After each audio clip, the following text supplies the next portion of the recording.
Mbote na bino bolandaka radio télé la VDC awa tozwami na permanence ya UDPS place ni tokiti po tomeka kotuna ba point de vue ya ba combattant oyo bakengelaka temple en rapport ya makambo lekana ki na parlement ya motion incidentielle ya bandeko ya FCC et tokoyoka bango nini bako lobela tolandana no bango bongo tokozonga juste après. Déclaration politique de l'UDPS Tshisekedi.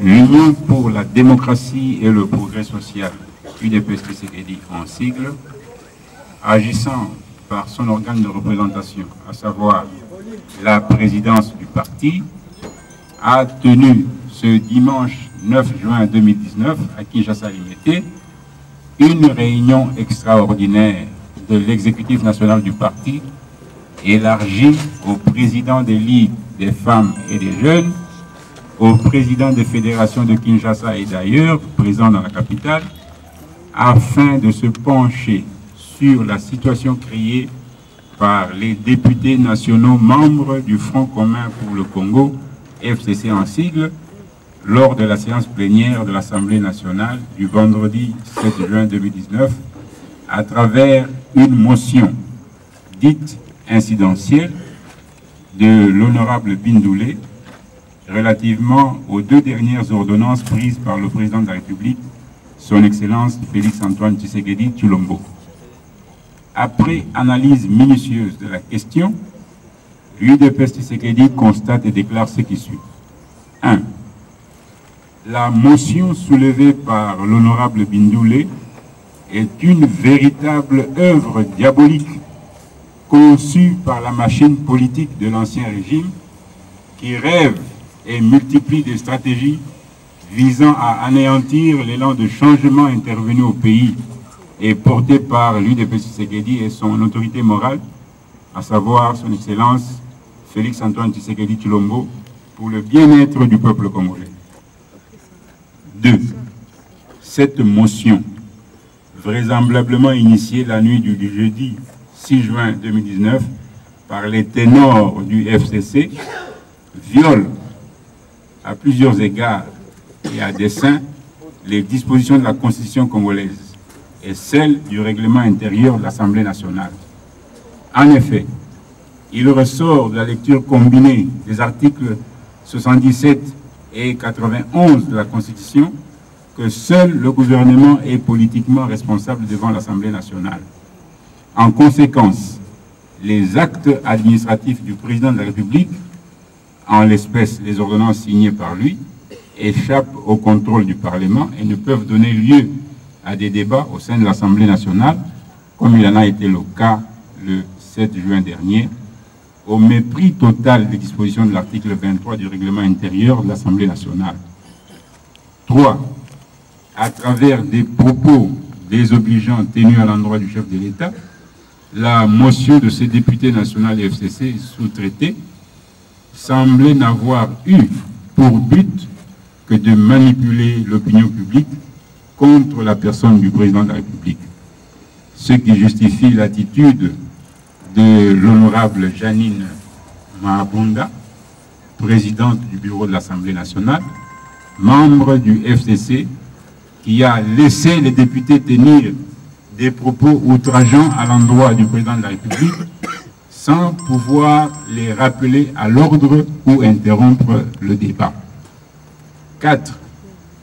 Par ses attitudes et ses propos, la présidente du bureau de l'Assemblée nationale, l'honorable Janine Mabunda, juriste de formation, élue députée nationale en 2011 et ministre honoraire censé avoir une expérience avertie en politique, a fait preuve de complicité en permettant, pour des raisons d'intérêt partisan, d'ouvrir le débat sur une matière qui n'est nullement de la compétence de l'Assemblée nationale, jusqu'à aller proposer que le ministre en charge du portefeuille puisse surseoir à l'exécution des actes qu'elle a déjà qualifiés d'irréguliers.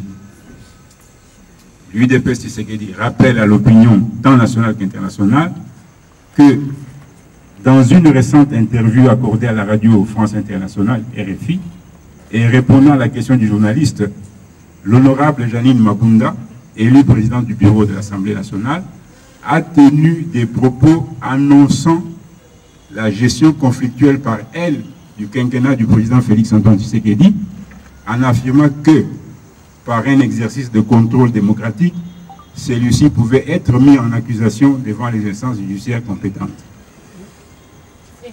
Au regard de ce qui précède, vu l'évolution de la situation politique caractérisée par des blocages érigés par le FCC, l'UDPS Tshisekedi dénonce et proteste contre les cabales et la politique de la terre brûlée, montée par cette plateforme politique contre la personne du président de la République, son Excellence Félix Tshisekedi Tshilombo, magistrat suprême et chef de l'État, par ce genre de motion à objet immoral et anticonstitutionnel.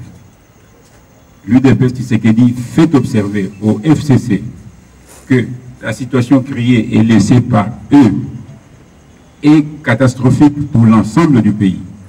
À cet égard, ils doivent, en toute humilité et honnêteté, tenir compte des louables efforts fournis par le président Félix-Antoine Tshisekedi Tshilombo en faveur de la réconciliation nationale, en demandant constamment au peuple congolais de faire preuve de pardon malgré les plaies saignantes. L'UDPS Tshisekedi demande à ses combattantes et combattants, ainsi qu'à l'ensemble du peuple congolais, d'accompagner son Excellence, Monsieur le Président de la République, Félix-Antoine Tshisekedi Tshilombo, dans sa noble et lourde mission de bâtir un Congo nouveau. Merci. Fête à Kinshasa, 9 juin. Le secrétaire national, chef du département de la communication, information et médias, Adrien Kalinga, haute sécurité. Nazolo Balokola, Mokambi Ligue des Jeunes, Naza secrétaire national, chargé de culture et art, chef de département, na Ligue des Jeunes, il y a UDPS. Nazoye bisa bandeko na biso nyonso ba Congolais, o baza na kati ya mboka, na ba o baza na baza libanda ya mboka. Les Congolais de l'interne et de l'externe. Nazopesa bango message oyo. Jeunesse, il y a UDPS et kotikala ko tolérer te comportement moko te oyo FCC et ko amener lokola système na bango ya kala po baya ko amener yango na régime ya président Félix Tshisekedi. Tozoye bisa bango boye. Président Félix aza na pouvoir ya 4 ministères, il y a souveraineté, il y a économie. Et bon, il y a 5. Nous avons 4 parce que le 5e est là, mais nous avons le pouvoir de chef de l'État qu'on nomme Batu Oya Lingi Basalela Moussala. Parce que bango tango bazaki na ba ministère wana tomona batu bazokufa na ba Beni, bazokufa na Est na ba Butembo, na ba Isiro, partout batu bazokufa kuna. Mais ministère wana ezaki na maboko na bango. Le ministère eza na maboko ya président Félix. C'est celui qui a le pouvoir de nommer les gens capables ya kosilisa ba menini ba trouble ezo salema kuna na baliwa ya ba Congolais ezo salema kuna. Yango tozoyebisa bango boy. Les Congolais sont debout. Ba Congolais nyonso bazal ba ya kotelema. Pona ko telemena makamu nyonso ya mabe okoya na régime ya président Félix. Parce que le régime ya président Félix est un régime ya un responsable. Bantikela biso maloba et pas ya papa Tshisekedi, le jeune prenez-vous en charge. Prenez-nous en charge, cela veut dire quoi? Makamu nyonso ezo liboso na biso eza contre social ya ba Congolais, contre vie ya ba Congolais, contre évolution en mboka. Cela veut dire les jeunes doivent se prendre en charge pour la kosilisa bangomba ya bato ya mabe wana. C'est pour cela tozolo baboui. FCC si mana bango baza na peuple te. Bazo mona ba intérêt privé na bango. Président Fachi azana mukumba ya ba Congolais nyonso baza na kati ya Congo na nyonso baza libanda ya Congo. En tout cas, mes frères et amis, boyibi trop, bobomi trop, bosali mabe trop. En tout cas, pour cette fois-ci, fini la récréation. Fini la récréation. Tolobi boy. Président Félix a yé pour na kotika Congolais nyonso après mandat na yé. Oyo, il y a 5 ans. Deuxième mandat oyo koya bakopesa parce que kozala kola bonus ya makambo malamu ye asali. Tokolinga président Félix tango kosala 10 ans na ye pona ko respecter constitution mboka, il fallait congolais nyonso à se sentir à l'aise. Congolais nyonso eza congolais oyo azala mbongo te, congolais oyo azala munene te, congolais nyonso ya dimension nyonso. Congolais ya nzoto muke, congolais ya munene, congolais ya mulai, congolais ya muke. Et puis éducation eza pona mutu nyonso.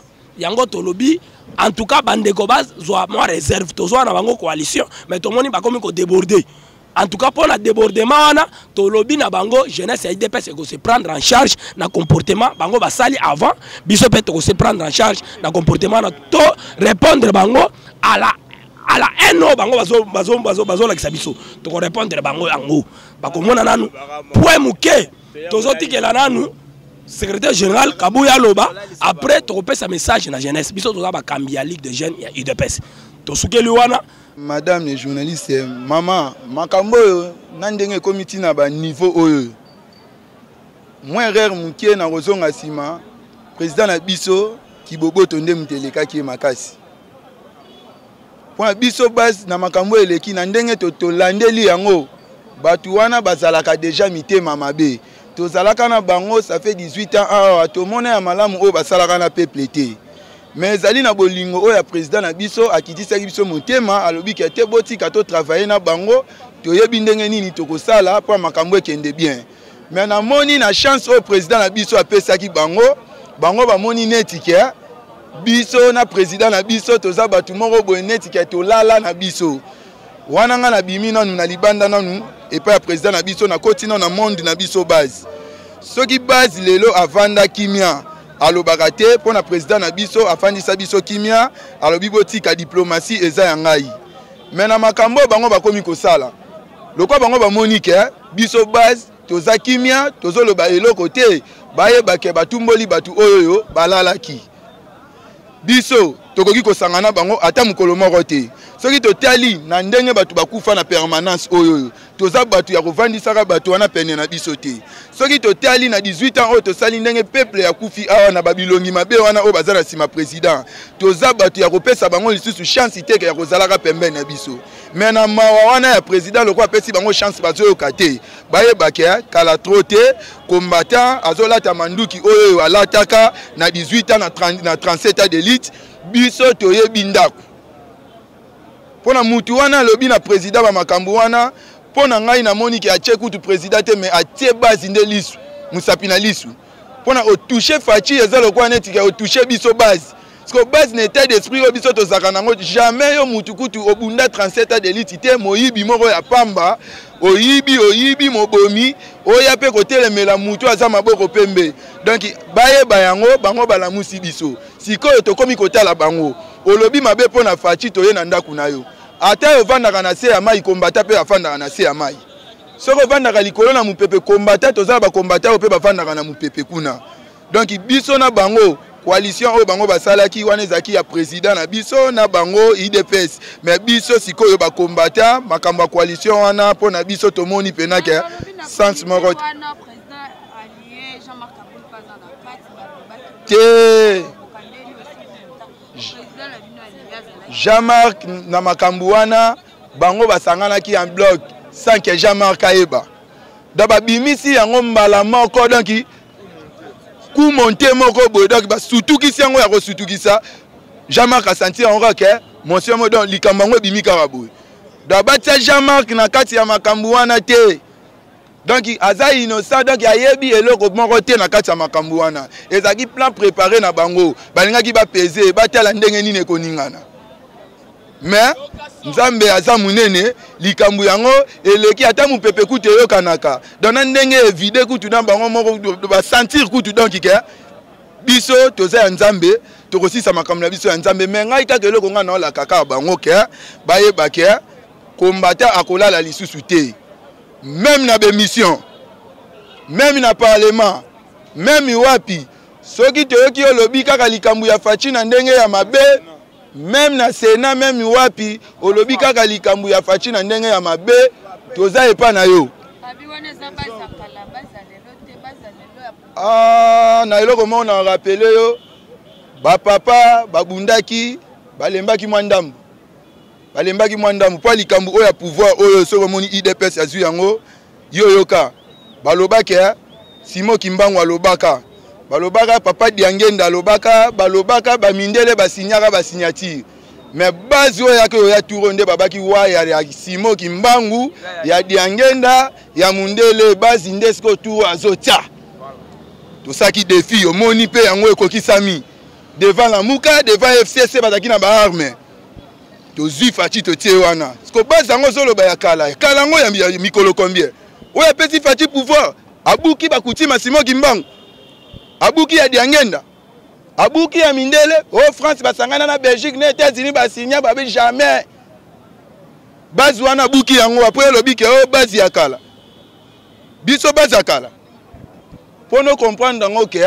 base ko ya kate il faut sentir nanu ke député moko liso tenga maki ne comprendre ngo ke te base azala kaka lokwa na to simbi mutute yango zo benga biso biki base ya kala te esengo omoni tango bana Israël bakotaka kana bapemaka mwandambwa mwa sentiment esengo wana mais tango baki kovandisa idéologie omona Israël ti lelo aza entouré na bato ebele mais mutalongaka ye azate sikoyo lokwa biso mwa esengo wana tozaki nango ke tolongi kana wana yango lobi ke tolala te yesko romona ke bako tondo beta bango ate balobaka o ba créer nini o za base na biso toyebi ba parler na bango ata banda ne na sa mai tokoya kokoko mami watabimisela biso ye akobetama bazaka les arrêtés na IDPS donc tant mwana na nga zo botama banani bazo botama zo zwa de formation IDPS toza ba catégorie nyonso ngai moko nde na zabwe nga nazaka chargeur à mobilisation nga bamba nga libanga te tozo kende kaka animation kaka nde mtekomisaka nga na yembaka soko yoki ke fachi biso bazi na yo toko voter yo maboko pembe yeyo soko moni na cour kuna 16h ekoki to mona cour asa makambo malamu te jeune atelema embike ngonge koki IDPS po to sauver Congo abeshole basangani na Rwanda po bateka Congo likopala muka yeyo soko to kolembango oti wapi do eloko moko te to bundi guerre to silisi guerre asuka o to tika nango kaka pepe alia 5 fois par jour obando bamba mutu Thomson na nzoto c'est ça guerre to tika li yango yango merci pena madame la journaliste tout d'abord et comme ici biso pona nini biso tant to kaki coalition entre FCC na cash to kanisa ki ke majorité parlementaire ezali on pona ko accompagner président de la République biso to yebaki te ke majorité wana ezalaki pona ko combattre président de la République mais lelo to comprendre yango ke bango baza ba adversaire ya président et no balie na ye. Comment est-ce que le président de la République a signé ordonnance qui nous débattre yango na l'Assemblée nationale et puis ezaki à l'ordre du jour te ezali loko ba yokani bazu ba poni député moko ke tango plénière ko banda yo sala motion comme ça ba peso parole bo ba ko finga président po ba fingiye te ki ba fingiye na constitution nulle part baza ko autoriser na Assemblée nationale et siéger pour débattre sur ba ordonnance signée par le président de la République. Et puis même ceux qui président a prononcé discours dans le Congrès, il est interdit aux députés d'intervenir. Députés qui intervenir dans le propos de président. Mais au biso to moni va violer intentionnellement la Constitution et puis l'Assemblée nationale est commis ici que oh yo bato FCC va commis ko profiter pour finga président de la République. Biso to sepeli na ngote. Et puis bato FCC baza ba koki ko pesa biso ba leçon te parce que ba diriger pendant 18 ans. Na 18 ans oyo bango ba diriger leçon moko biso to koki ko tirer pendant bango ezalité. Que ce soit en matière de respect de la Constitution, même en matière de respect de la loi, Mickey va respecter rien. Le président de la République a signé ordonnance, qui nous convainc dans le Parlement, non seulement va commenter, mais va commenter au fingaye. Ils allaient concocter. Et puis ils allaient chance parce que tu comprendre ainsi que Batouana Bazali n'a Parlement pas pour aider le président de la République, mais plutôt pour le combattre. Donc ils allaient avant même de sortir au gouvernement, tout le monde a déjà un vrai visage, il y a un adversaire, il y a solo, il y a président. Tout le monde qui est adversaire, il y a solo le président dans la FCC. Madame, mais plénière est qui dirigeait la présidente et non la vice-présidente. Présidente Janine Mabunda n'a pas dirigé plénière. Et puis, et là qu'on a ordonnance à président, et qui a ordre du jour. Député Moronda Bimine en plein plénière a eu à sali motion incidentielle, PCP parole. Allez, baninga ne ba komi collègue, ba komi copé sa parole pour ba finga président. Donc Jean-Marc Kabound, je ne pense pas que tant bafanda qui na bureau na ordre du jour bachaki ordonnance ya président de la République. Non, les alliés députés mo ya FCC en pleine plénière azuma lo baba PCA pour alo balikamwana le baninga ne bakomi kofinga. La mouka au président de la République ba PCA pouvoir azwa tes alliés comme le côté toko kolandela yango société parce que ça va distraction. Biso toza ko accompagner président biso na développement ya mboka. Président azali ko silisa insécurité na mboka, azali ko pesa batu misala. Je crois que biso toko ki jamais ko passer temps na biso to discuter na batu la mouka au président ba nomaka président PC parce que population en semana été pour preuve ceux qui population zaki na semana été on baloba ki Félix président population ngaki tomboka. Mais par contre population CP là qui tant Félix Abimaki président. Dans Fayulu na mutu na ayebi ki a échoué ki na élection Félix Tshisekedi mutu a gagné ki union swana ezali kaka pour à sauver moi honneur à la kaki batuka za la président comme président te Paul Longola moi soni ndazo ba makamana tozo ki pété. On a noté parce que eloko basali globalement na ko loba ke za manquement. Ba manquer le président de la République parce que l'Assemblée, les députés ont le droit de s'imposer ou bien de s'imposer la nomination président de la République. Et ça déjà manquement. Nous avons qui jour où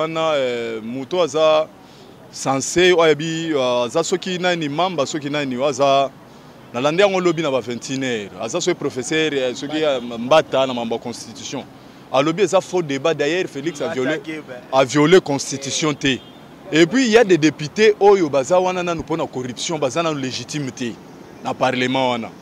Ils ont Félix, or que Félix a combattu Kabila pour un non-respect à la Constitution. Mais comment Félix a se retrouvé dans le pouvoir à violer la Constitution? L'indemnité. Vous comprenez? Oyo basali pour nanga moni eza manquement. Et rosenga un jour mais le comportement bazo sala parce que bango bakimi parce que bazana bilan à défendre te basali à 18 ans basali loroté. Bakimi siko na coalition baki ko camoufler na coalition. Vous comprenez? Loko baki ko camoufler na coalition ba matisa mapekate. Vous comprenez? Son baza pembeni ya Félix mais bazo combattre Félix. Nde loko to yeko découvrir siko. Na constitution Félix a violé notre constitution. Ngana moni yango eza ko monter ba yokani. FCC comportement na yeto landeli yango tozo landeli yango à la loupe. Bazo manquer président. Eza respect ya président te. Vous comprenez? Ba ye pembe na président mais bazo combattre. Ngana ko lo batandenge ba ke ko signer ba lettre na bango ya fidélité, c'est-à-dire baza na objectif. Vous comprenez? Objectif na bango eza ko combattre Félix pour ba lo ba ke non voilà Félix. IDP so lo ba ki trop voilà ba échouer. Vous comprenez? Mais babo sanate que biso population lisu likolo a lisu. Tozo landela bango bien et puis un jour to rendre bango visite na parlement. Pour parlement tant Kabila population ba banda ko piétiner te. Mais différence ezali na parlement au Félix aza président population ba ko ya wana. To ko visiter bango un jour place wana. Vous comprenez? Donc biso IDP il faut bailler bayango que ata tozana pouvoir to lâcher maboko te. Nous sommes au pouvoir. Tous un esprit à opposition. Vous comprenez? Ata netoza botoyebi mokonzi na biso Félix, il a la bonne volonté, il a une expérience, il a un amour ya mboka. Mais batu oyo zomona wana balingi mboko yo te batu FCC. Vous comprenez? Tala makambo esalamaki ya Mende aw. Toujours mabunda wana. Mende a commettre une infraction grave à Zui Diamant, il y a un individu a vendu un diamant dans ndako. Tant que vous avez mabunda rapidité, mbalamon rapide, ou bakangi brutalement sans autant parler de l'infraction au Mende à commettre. Vous comprenez?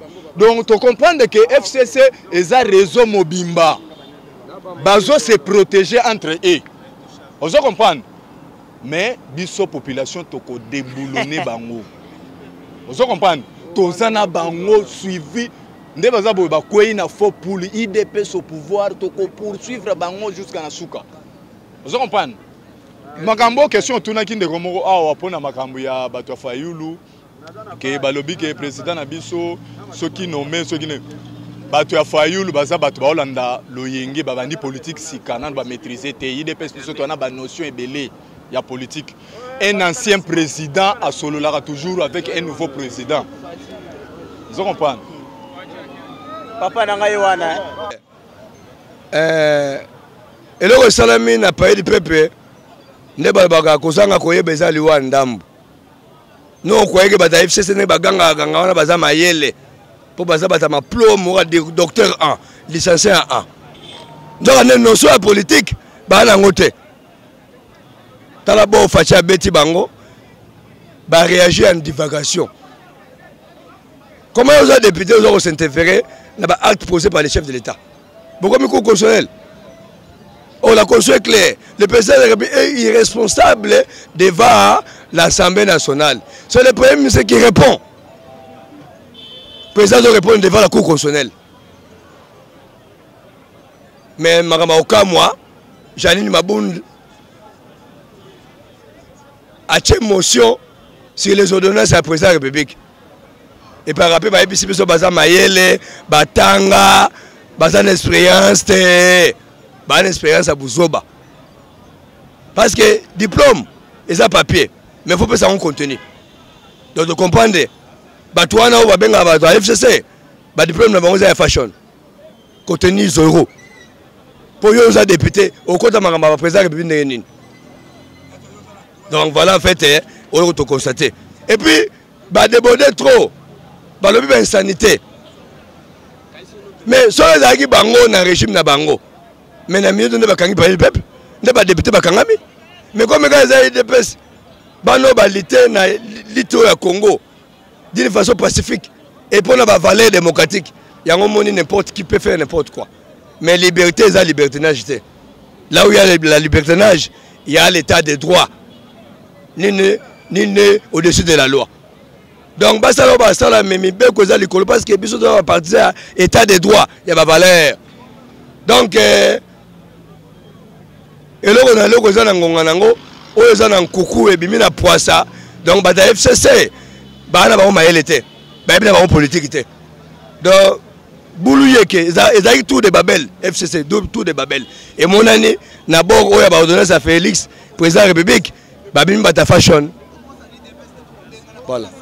Bakisa na makambo ezate FCC basali 21 na pouvoir AFDEL CPP MP FCC et consort bango nde bazala la base ya misère oza na terrain waseko lo baso moni mutabo yayo alinga zongelo abosa na loko ya ndo bisi bata FCC loko bino bolingo bozongela wana en tout cas base ya IDPS peuple congolais akopesa bino yango te. Pour la minute, oh bosali, bozolinga bo provoquer biso. Oh eza provocation. Yango da biso ba combattant batika loyenge.